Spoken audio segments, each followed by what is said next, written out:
Dober dan. Ja, ta vlada ni za ljudi z slabim srcem. Ker ko pogledaš medije, se dejansko ustrašiš. Vsak dan nekaj.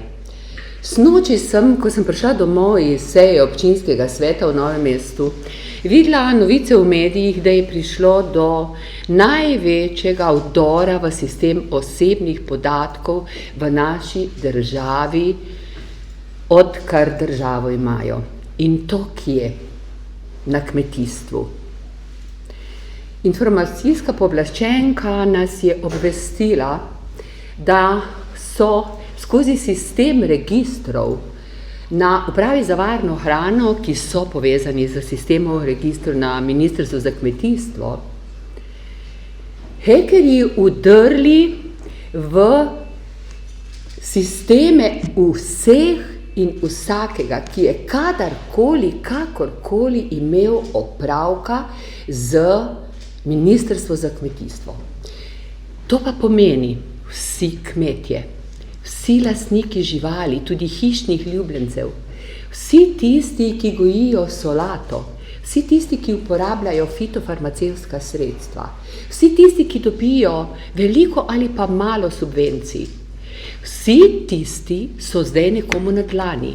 In sicer, kot prav razumem, informacijsko pooblaščenko, prvič se je zgodilo, da sta tako imenovana oba identifikatorja, to se pravi EMŠO in davčna številka, vidna.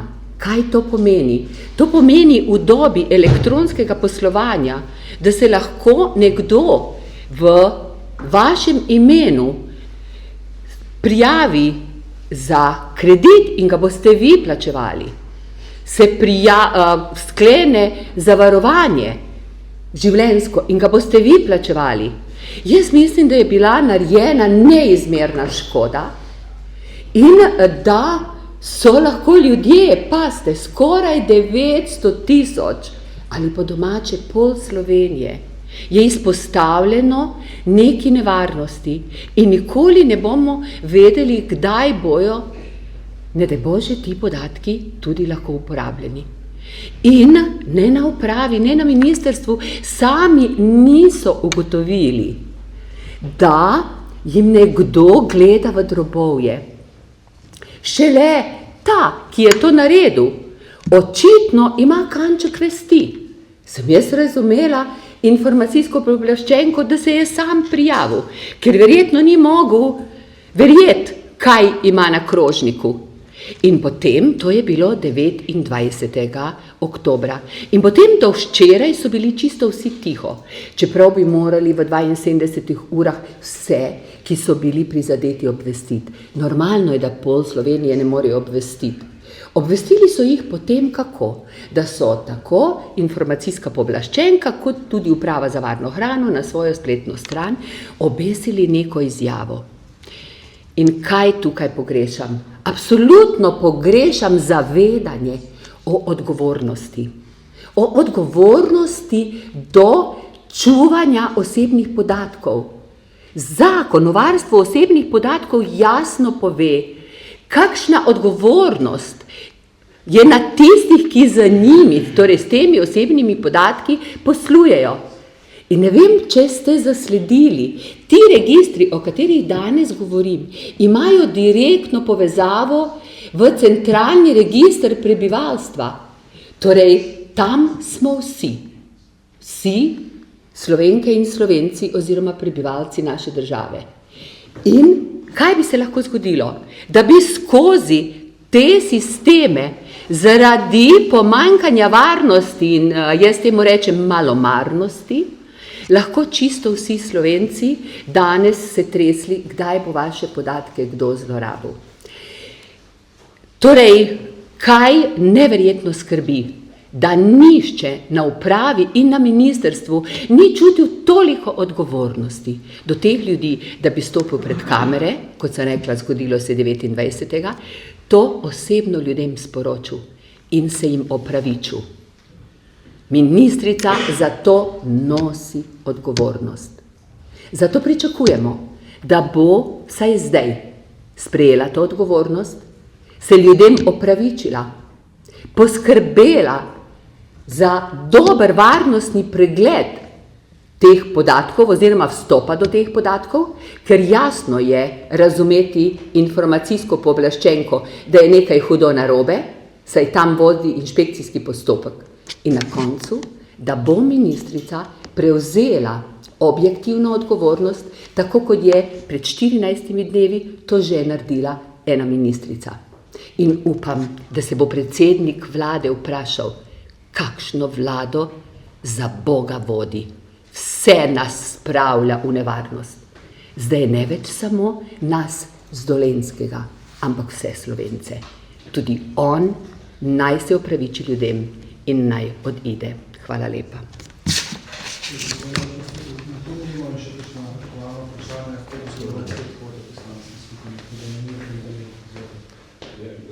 Gospod Cigler, a je ta vlada za ljudi s slabim srcem tudi glede romske problematike? Ja, zdajle, vaše vprašanje seveda se dotika dogajanja včeraj na seji vlade. Jaz bi ta zakon poimenoval Golobov kazenski zakonik, ali pa še bolje z njegovimi besedami Golobov radikalni kazenski zakonik. Zdaj, konkretno vam ga še ne morem v imenu Nove Slovenije pokomentirati, zato ker ga še nimamo v parlamentu in kar poznamo je pač poročanje vas medijev. Seveda pa gre v prvi vrsti za dejstvo, da sta Robert Golob in Luka Mesec z Levico bila v zadnjih 5 letih tista dva, ki sta 5-krat zavrnila in 5-krat blokirala sveženj zakonov NSI, sveženj zakonov županov jugovzhodne Slovenije in s tem zablokirala začetek sistematičnega reševanja romske problematike in sta s tem najbolj odgovorna za obstoječe stanje, tudi najbolj odgovorna za uboj, ki se je zgodil, tragedijo v Novem mestu in seveda sedaj po tej tragediji pravzaprav prihajata z predlogi rešitev, ki pa niso za reševanje romske problematike, niso za to, da bi ustavili nasilneže in nasilje v jugovzhodni Sloveniji ali drugod po državi, ampak so predvsem namenjeni reševanju njune politične kože. In do tega smo zelo kritični. Sicer pa po poročanju iz medijev lahko rečem, da je kar nekaj težav, se napoveduje v tem predlogu omnibus Golobovega kazenskega zakonika. Predvsem pri aktivaciji vojske vidimo, da tu že civilna družba dviga glas. Bomo videli, kako bo Robert Golob to preživel. Čeprav sam menim, da se pošten državljan nima kaj bati vojske. Hodim po recimo prestolnicah Evrope in tudi drugih mestih, drugih recimo bolj frekventnih mestih in skoraj povsod pravzaprav pripadniki nacionalnih vojsk skrbijo za to, da dajejo in prebivalcem in tistim, ki so obiskovalci, občutek varnosti. Tako da tu bo zanimivo videti pozicioniranje Levice, Luka Meseca, ki je pravzaprav že včeraj menda z neglasovanjem oziroma z vzdržano pozicijo ministrov Levice pokazala, da bi znali zopet iti v smeri, bomo rekli, blokade nekih predlogov rešitev, ki bi nasilje ustavile in začele povečevati varnost. Druga zadeva, ki je problematična, je možnost hišne preiskave brez odredbe sodišč. Morda lahko rečem, da so Luka Mesec in Robert Golob izjemno nesposobni, ker ta zadeva se že sedaj po zakonodaji lahko izvede brez odredbe sodišča, če je ogroženo življenje in če gre za ogrožanje varnosti tistega območja. Tako da, še enkrat, Robert Golob, Luka Mesec z Levico, ki očitno tukaj napenjata mišice in dajata obljube za reševanje svoje politične kože, obljubljata nekaj, kar bi lahko že zdavnaj storila, Še posebej pa bi lahko na sistematični način začeli reševati romsko problematiko, če je ne bi ravno ta dva, predvsem pa Luka Mesec z Levico, z zahtevo za referendum, ki jo je vložila 2022 KUL opozicija z Levico in Luko Mesecem na čelo, zablokirala sprejem svežna zakonov Nove Slovenije in kasneje še 4-krat svežna zakonov županov jugovzhodne Slovenije in pa Nove Slovenije. Tako da glede tega smo, lahko vidite, kar kritični. Ko bomo pa zakon dobili, ga bomo temeljito preučili, se posvetovali z vsemi deležniki in se potem opredelili do njega. Zdaj župani nekako pravijo v prvih odzivih, da gredo ti ukrepi nekako v pravo smer, res je, da bi si mogoče želeli, da bi vlada prej ukrepala. Kako vi gledate ta zakonski paket kot celoto? Je prav, da je vlada, prej ste rekli, z radikalnimi ukrepi, zdaj po teh predligi vendarle ukrepala, ali to ne bo pripomoglo k reševanju situacije, kakšne? Župani jugovzhodne Slovenije so tu najbolj kompetentni, oni predstavljajo prebivalstvo tega območja, oni predstavljajo prebivalstvo, ki pravzaprav že več kot desetletje trpi vedno hujše nasilje, ki spremlja zlorabo mladoletnih šoloobveznih otrok in zato na njihovo mnenje v Novi Sloveniji zelo veliko damo.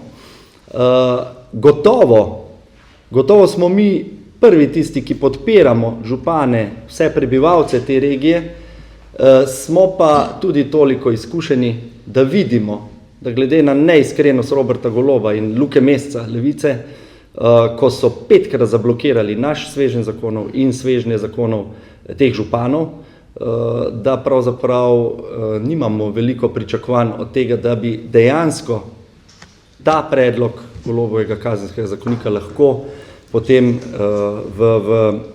bi rekel, eni uporabni obliki ugledal luč sveta. Menimo, da gre še za ene prenapete obljube, za napenjanje mišic in da po dosedanjih izkušnjah z Robertom Golobom in Lukom Mesecem ne bo nič iz tega. Jaz bi mogoče rada tlele dodala na to vprašanje en odgovor, o katerem smo včeraj razpravljali tudi na seji občinskega sveta, oziroma kot občinska svetnica sem dala pobudo, da bi občinska uprava spremljala in nas vedno na občinskem svetu seznanjala o sodelovanju občinske uprave z državnimi institucijami. Namreč, Robert Golob je povedal, da so institucije zatajile. In tukaj se z njim absolutno strinjam. In to povejo tisti, ki z njimi tudi na občinah sodelujejo, tudi sama sem. To se pravi, ne glede na to, kakšen zakon bo, mi si želimo, da prinese več reda. Ampak od tega je bolj pomembno, kako bojo institucije, ki so do zdaj po besedah predsednika vlade zatajile, kako ga bojo izvajale.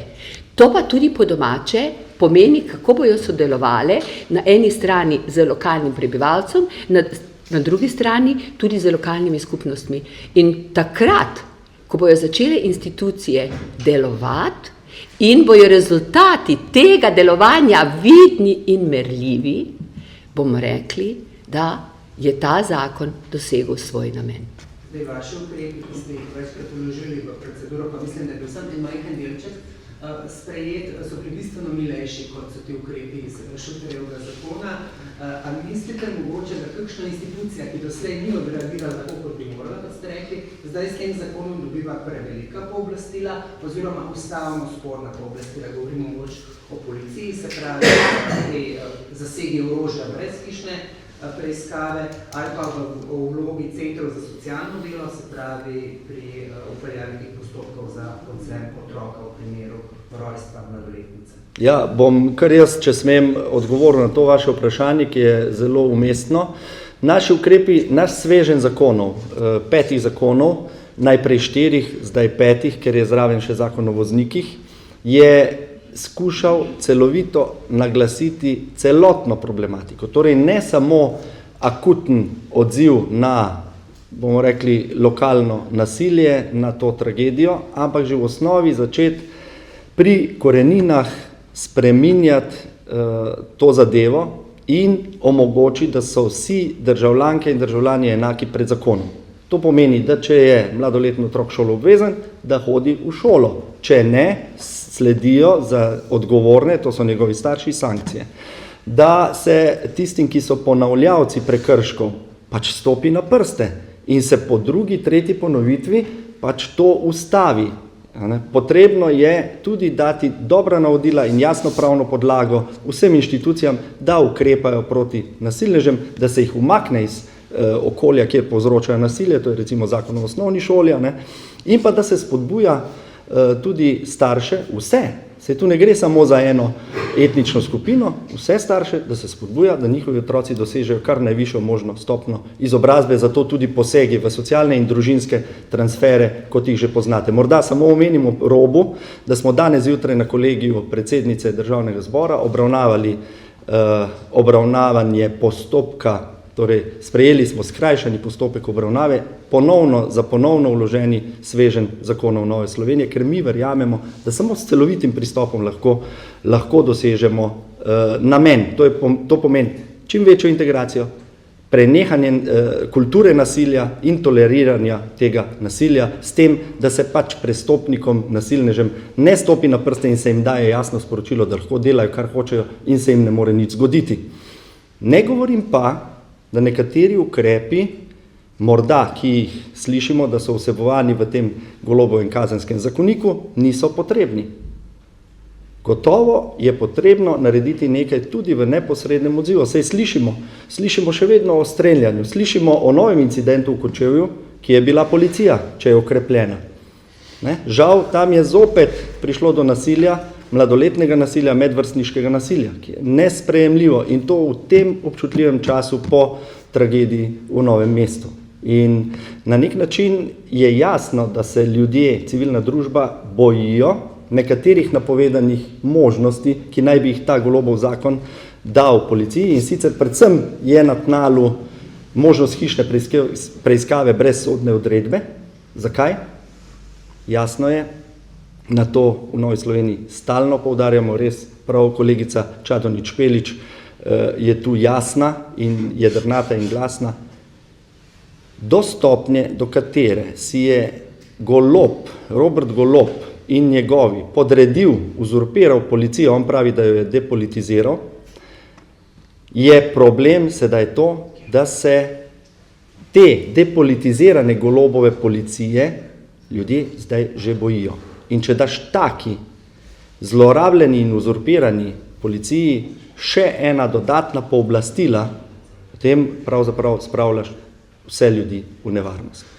Gotovo pa sta Robert Golob, Luka Mesec in njuni sodelavci zamudili priložnost, da bi te možnosti že uporabili v obstoječih zakonih. Vse je to možno, kadar je ogroženo življenje ali varnost. Ta zakon sicer zdaj prihaja k vam na poslanske klopi, kako se bo NSI tukaj odločila, kako prispevate svoje glasove proti katerega, mislim, tako ali kako boste v celotnem predlogu glasovali? Kot vedno bomo zelo pozorno pregledali predlagane člene, se bomo tudi na osnovi poznavanja, ker naša kolegica Vida Čadonič Špelič je pravzaprav Novomeščanka in je redno v stiku z okoljem, iz katerega prihaja in ki ga zastopa tudi v Državnem zboru, posvetovali tako z lokalnimi skupnostmi z tega območja kot stroko in vsemi vpletenimi. Tudi mi bomo upoštevali kontekst, v katerem se je ta predlog zgodil, in potem se bomo odločili, kako se bomo odzvali, ali na posamezne predloge, celoten zakon in tako naprej. Veste pa, lahko pričakujete od Nove Slovenije zelo temeljit in razumen pristop k odločanju o rešitvah tega zakona. A si želela še ti kaj dodati? Tako bo, kot bomo čutili, da hoče lokalno prebivalstvo in župani. Če bi danes vprašali povprečnega Novomeščana, kaj misli o tem zakonu, bi verjetno rekel, da ga podpira in pričakuje, da bo tudi izvajan. Glejte, povprečen Novomeščan, Dolenc je pošten in delaven. In takšni se ne rabijo bati nobene institucije. Mi si dejansko želimo, da bi bilo sporočilo tisti peščici, ki nas ustrahuje, zelo jasno. Dovolj je. Mogoče samo en komentar še. Ukinja se tudi bagatelna kazniva dejanja. Preganjalo bi se vse. Zdaj pa tukaj še en problem, namreč okrajna sodišča, ki že sedaj imajo precej dela s temi najmilejšimi kaznivimi dejanji, so recimo lani imela nekako 10% zaostanek, se pravi vsake 10 kaznivih dejanj sploh ni dobro obravnavano. Če bo zdaj še toliko več tega, bodo potem sploh sodišča lahko to zmogla. In kaj to potem pomeni tudi kot signal za državljane, oziroma če rečemo Dolenjce, če sodišča bodo postala ozko grlo in se spet ne bo Romov preganjalo storilcev vseh kaznivih dejanj. No, moje osebno stališče je, da iz majhnega raste veliko. Torej, iz majhnih kraj, nekaznovanih, posebno otrok, ki živijo v okolju, kjer kraja ni greh, ampak pohvala, jih na ta način dejansko stimulira, da grejo vedno naprej. Kako bojo sodišča to sprocesirala, je stvar tistih, ki so na oblasti. Namreč, če se zadovoljimo s tem, da rečemo, da sistemi ne delujejo in pri tem ne ponudimo niti ene rešitve, morda vsaj kadrovske, se veste, sistemi delujejo tako, kot so vodeni. Mene po 42 letih službe ne more nihče v nasprotno prepričati. Torej, če se bomo zadovoljili s tem, da bomo že naprej rekli, da bo nekaj ozko grlo in da tega ne bomo mogli podelati, potem rečemo, da pač država ne deluje. Ampak ja, tako kot so dolge čakalne vrste v zdravstvu in vsi nekako to prenašamo, bo se tudi zdaj reklo, da pač sistem tega ne bo mogel obdelati. To ni opravičilo. A veste, tako kot ni opravičilo, da nima nekdo vode, ni opravičilo, da sme storiti kaznivo dejanje. Tudi majhna tatvina mora biti kaznovana za to, da bo ta mali tat, ko bo velik, vedel, da je takrat naredil napako in ne bo šel naprej. Ker dejansko se začne z malimi tatvinami, konča pa za hudim kriminalom. Povejte mogoče še to, ali kot del tako imenovanega grogovega kazenskega zakonika, ko ste se izrazili, vidite tudi nov zakon o Sovi, ki je bil včeraj potrjen na vladi, ki prinaša po letu 2006 kar nekaj sprememb, in sicer, da bo agencija lahko na obveščevalnem področju zdaj pridobivala in obdelovala podatke tudi ne samo iz tujine, ampak tudi v povezavi s tujino, pa še uzakonja možnost nadzora signala mobilne telefonije z IMC lovilci, ter pa možnost namestitve, se pravi, vohunske opreme za beleženje komunikacijskega prometa na telekomunikacijskem sredstvu. Prvič, zakon o Sovi še preučujemo, tako da vam čisto konkretnega odziva še ne morem dati. Ko ga bomo imeli, bomo seveda sporočili naše stališče, ampak lahko pa rečem, da smo v zvezi z urejanjem policije, Sove in ostalih stvari v Novi Sloveniji v tem mandatu pod Robertom Golobom izjemno občutljivi in pozorni. In kakor si je podredil že policijo in uporabljala, da ne rečem zlorabila, tudi različne službe, komisije, preiskovalne komisije in tako naprej, zato, da onemogoča opozicijo in demokratični nadzor policije in obveščevalnih in varnostnih služb, lahko samo pričakujemo, da je zakon o Sovi tudi namenjen temu, da se nadaljuje ta represija nad, bomo rekli, demokratičnimi institucijami in demokracijo v naši državi. Seveda bo to verjetno, lahko domnevamo, skriv pod izgovor večje varnosti in preprečevanja nasilja, ampak mi Robertu Golobu v Novi Sloveniji pač glede tega ne zaupamo. Še to boste naslednji teden na ponovnem odločanju o zakonu o psihoterapiji spet podprli ta zakon? Naša poslanka je včeraj na seji odbora za zdravstvo dala glas za na ponovnem odločanju. Plenarno ponovno odločanje pa bo šele ne naslednji, ampak potem teden za prihodnim tednom na redni seji. Do takrat mislim, da se bo še veliko dogajalo. Ve se, da se potrebuje 46 glasov za ta zakon, mnenja so zelo različna in Nova Slovenija se je tu odločila glede na izkušnje in različne pozicije naših poslancev, da imamo glede tega, bi rekel, vsak po svoji presoji glasovanje. In zato tudi ne morem napovedati, kako bi poslanska skupina kot celota glasovala. Ampak vse vidite, zadeva je izjemno težka, zahtevna, mnenja so izrazito polarizirana, v takem vzdušju je izjemno težko odločati o tako zahtevni materiji, kot je urejanje psihoterapije.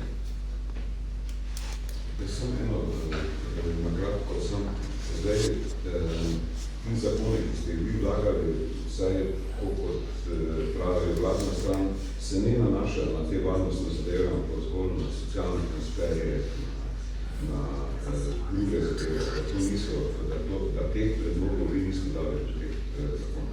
Vlada bo seveda to rekla v reševanju svoje politične kože, ampak ta sveženj zakonov Nove Slovenije, ki je bil prvič vložen in zablokiran potem strani Levice, je celovit, ureja socialno problematiko, izobraževanje, tudi kazensko problematiko in tako naprej.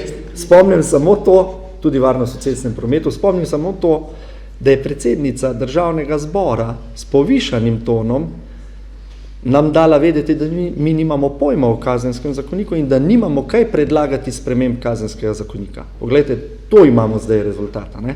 Gre za celovit pristop, seveda pa nismo mi šli v ad hoc predloge samo na eno konkretno zadevo, tako kot zdaj to dela Robert Golob in Luka Mesec, ampak smo šli celovito tudi s preventivnim pristopom. Zato, ker če ti otroka, mladoletnega otroka, šoloobveznega, zvlečeš z ulice, kamor je očitno zlorabljen, prepuščen, ker starši pač tega mladoletnega otroka ne opravijo svoje dejavnosti in njih tudi ustrežno sankcioniraš in jim poveš, da v Sloveniji pač otrok med 6 in potem 9 let, med 6 in 15 letom obiskuje osnovno šolo, je to pač pri nas treba zagotoviti tem otrokom to pravico. Ne? In če jo ne zagotoviš, in če pustiš te starše, ki zlorabljajo otroka in mu kratijo njegove otrokove pravice, nekaznovane, nesankcionirane, potem pač stvar eskalira, ostalo je pa razložila prej že kolegica Čadonič Špelič. Iz malega raste veliko.